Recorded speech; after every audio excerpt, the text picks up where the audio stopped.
In this video, we will break down how to spot the right fair value gaps, confirm market structure shifts, and take high probability trades with precision. By then, you will know exactly which gaps to trade and which ones to avoid. First, we have to mark the liquidity levels on the 15-minute time frame. Then we will wait until the market takes out one of our liquidity levels. Now the market has taken out our sell side liquidity, so we will have to wait for any bullish confirmation.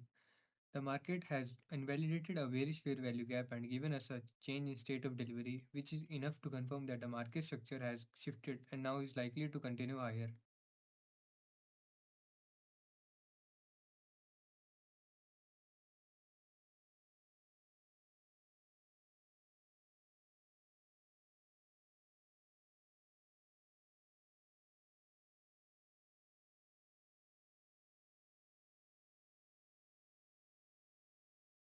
Since there is no fair value gap on 1 minute time frame, we will switch to the 3 minute time frame to check if any fair value gap exists there.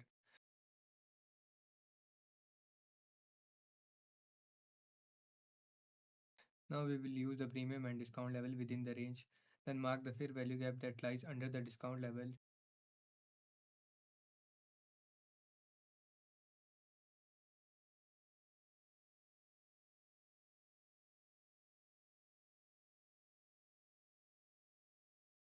We will enter a long position at the fair value gap, place our stop loss below the low, and target the buy side liquidity.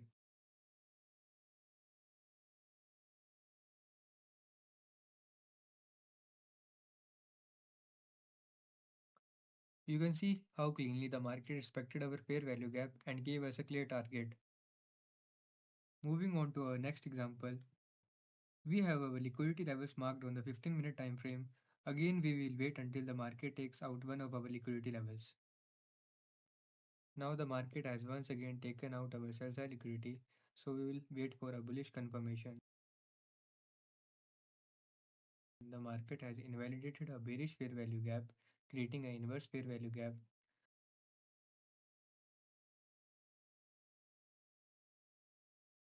After the sweep, we again have a new high and low, so we will measure the premium and discount levels and choose the fair value gap that lies below the discount level.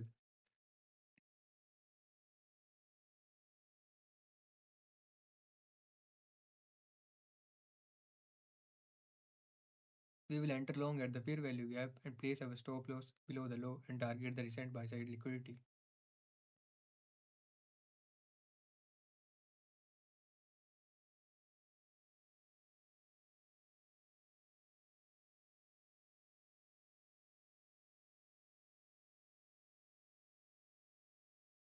The market retraced back to our fair value gap multiple times, but it continued to respect it and eventually gave us our target. Now let's move to our next example. Once again, the 15-minute sell side liquidity has been taken out by the market, so we will look for a bullish confirmation on the 1 minute time frame. We have a bullish market structure shift.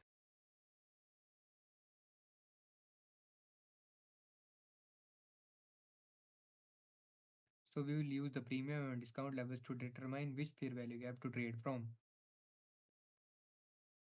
This time, there's no fair value gap under the discount level. Let's see what happens if we use a premium fair value gap for a long position.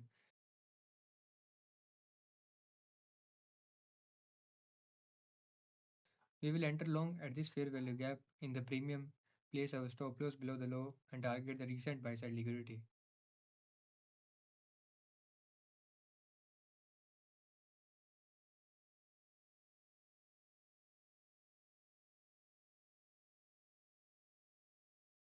As we can see, the market stopped us out, giving us a clear example of which fair value gaps not to choose. Finally, let's look to our last example. The 15-minute sell side liquidity has been swept, and also we have a shift in market structure. Again, we will use the premium and discount levels to identify our fair value gap. As you can see, the gap that lies in the discount area is the one we will use. We will enter long at this gap, place our stop loss below the low, and target the recent buy side liquidity.